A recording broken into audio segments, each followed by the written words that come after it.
السلام علیکم ورحمۃ اللہ وبرکاتہ۔ آج جو سوال ہمیں آپ کے سامنے میں رکھنا ہے اور اس کا جواب دینا ہے وہ ہے انسانی عادات و اطوار سے متعلق کہ ایک انسان آخر کیا سوچتا ہے اور اس کے مطابق وہ کیا کچھ کرتا ہے۔ یا تو انسان اچھا کرے گا یا برا کرے گا، یہی دو باتیں ہوتی ہیں۔ اچھا کام کرتا ہے تو لوگ اس کی تعریف کرتے ہیں، تحسین کرتے ہیں، توصیف بیان کرتے ہیں، لوگ اس کو اپنا رول ماڈل مانتے ہیں، اس کے مطابق چلتے ہیں، اس کی کاپی کرتے ہیں۔ اور جب کوئی برا کرتا ہے تو پھر اس کے خلاف ظاہر سی باتیں ہیں، تحریر و تقریر کے ذریعے سے اس کا ازالہ کیا جاتا ہے، لوگ اس کے خلاف سڑکوں پہ بھی اترتے ہیں، طرح طرح سے پوسٹر بازی اور چینلوں پہ جا کر کے ایک بحثیں چھڑ جاتی ہیں۔ تو سوال یہ ہے کہ آخر یہ کر کے مل کیا جاتا ہے، اور پھر ان سب معاملات میں جو کچھ بھی انرجی، وقت، آلات استعمال ہوتے ہیں، صرف ہوتے ہیں، یہ ایک طرح سے ضیاع ہی ہے، اس کا کوئی فائدہ تو ہوتا نہیں۔ اس کی نوبت کیوں آتی ہے، اس پہ دراصل آپ سے بات چیت کرنی ہے۔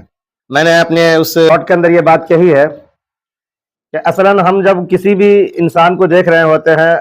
تو ہم یہ جج کرتے ہیں وہاں پہ جا کر کے کہ بھائی فلاں نے ایسا کہہ دیا، اب اس کا یہ توڑ ہونا چاہیے،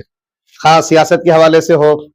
یا پھر اسی طریقے سے کسی شعبے میں انسان ہو اس حوالے سے ہو، یا معاشرے کے اندر کچھ ذمہ داریاں نبھا رہا ہے اور وہاں پہ کچھ کر گزرے اس حوالے سے ہو۔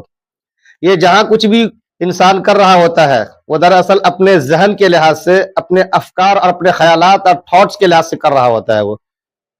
جس کا مطلب یہ ہے کہ اس کے ذہن یا اس کے افکار یا اس کے تھاٹس کو اگر صحیح طریقے سے فیڈ کر دیا جائے تو پھر وہ نہ غلط کرے گا، نہ اس کے پیچھے انسان کا اپنا وقت ہے، سرمایہ ہے، توانائی ہے، اس کو ضائع کرنے کی نوبت آئے گی۔ اور یہ سب کب ہوگا؟ ظاہر سی بات ہے جب بچوں کو ہم اپنا وہ ماحول دیں گے، بچوں کو اسکول یا مدرسے کے اندر وہ نصاب دیں گے، اور اسی کے ساتھ ساتھ وہ بچے جہاں بھی رہتے ہیں ان کے آس پڑوس اور ان کے جتنے بھی ارد گرد کے لوگ ہیں، رشتہ دار ہیں، احباب ہیں، وہ سب اچھی طریقے سے اس کو وہ ساری چیزیں دیں گے،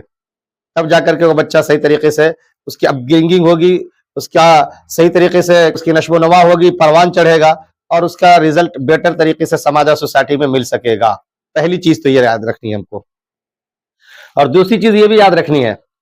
کہ اس کے الٹ یعنی انسانیت کے خلاف جو باتیں اب تک ہوتی آئی ہیں یا ہو چکی ہیں، ان باتوں کا ہم توڑ کیا کریں۔ ایک ہوتا ہے کہ چلو بھائی کوئی نیریٹو آ گیا، سیٹ کر دیا، کسی نے چلا دیا، تو اس کا کانٹر نیریٹو ہم کیا لا سکتے ہیں، کیسے لا سکتے ہیں، اس پہ بھی دھیان دینا ہوگا۔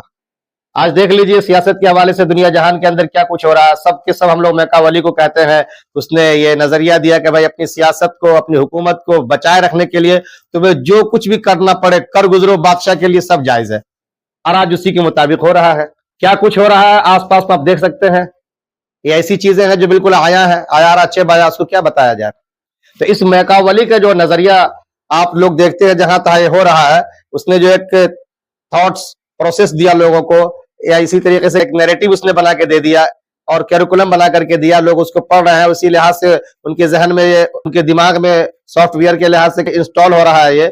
ان ساری چیزوں کا اگر کانٹر نیریٹو سیٹ کرنا ہوگا تو کیا کرنا پڑے گا، کیسے کرنا پڑے گا، اس پہ بھی کام کرنا ہے۔ اسی طریقے سے کیریکولم اور نصاب کے حوالے سے دیکھ لیجئے، لارڈ میکالے نے جو دیا تھا کہ بھائی ہم دنیا پہ اگر گورن کرنا چاہتے ہیں، حکومت کرنا چاہتے ہیں، تو باڈی بھلے جس ملک کا ہو وہاں کرے، لیکن اس کا دماغ اور اس دماغ کے اندر جانے والے تھاٹس اور افکار، خیالات، وہ سب ہمارے ہونے چاہیے، ہم جس کو جیسا چاہو ایسا رخ دے دیں، اور پھر وہ ہمارے بتائے ہوئے ہدایات، ہمارے دیے ہوئے کمانڈز کے مطابق چلے اور اسی کو نافذ کرے، اور اس طریقے سے ہم جو بھی لوگ ہوں گے ان کے تھرو، ان کے اندر میں جو لوگ ہوں گے ان پر راج کر سکیں گے۔ تو لارڈ میکالے نے جو نصاب اپنا دیا، جو تھاٹ پروسیس دیا نصاب کے ذریعے سے، ان پہ بھی سوچنا پڑے گا۔ آج دیکھ لیجئے باضابطہ NCERT کی بکس وغیرہ میں کیسے تبدیلی آ رہی ہے، تاریخی طور پر جو آرین مائگریشن کی بات آئی تھی اس کو چینج کرنے کی کوشش کی جا رہی ہے، جو کچھ نہیں ہوا اس کو بتانے کی کوشش کی جا رہی ہے، اسلام ایسے پھیلا۔ ارے بھائی اسلام اگر طاقت کے زور پہ پھیلتا تو وہاں پھیلتا جہاں پہ طاقتور لوگ تھے، لیکن آج دیکھ رہے ہیں آپ ہندوستان کی تاریخ بتاتی ہے کہ جہاں پہ طاقت والے لوگ نہیں تھے وہاں بھی جا کے پھیلا۔ کیرل اور بنگال کی تاریخ اس کی صاف صاف گواہی دے رہی ہے، ان تاریخ کو آپ کو دیکھنا ہوگا، اور اس طریقے سے جو کانٹر نیریٹو ہو سکتا ہے اپنے وسائل کے ذریعے سے ان کو لانا پڑے گا۔ آپ کو اپنا مؤثر میڈیا اور وسیلہ بھی پیدا کرنا پڑے گا اور کھڑا کرنا پڑے گا، تب جا کے آپ کچھ کر پائیں گے، ورنہ پھر لکھتے رہیں، پڑھتے رہیں، شور مچاتے رہیں، روڈ پہ اترتے رہیں ہونے جانے والا کچھ نہیں ہے. یوں کرتے کرتے لوگ بے حس ہو جائیں گے, آپ سے لوگ اعتماد کھو بیٹھیں گے, اور پھر یہ دیکھیں گے جن کی طاقت انہی کی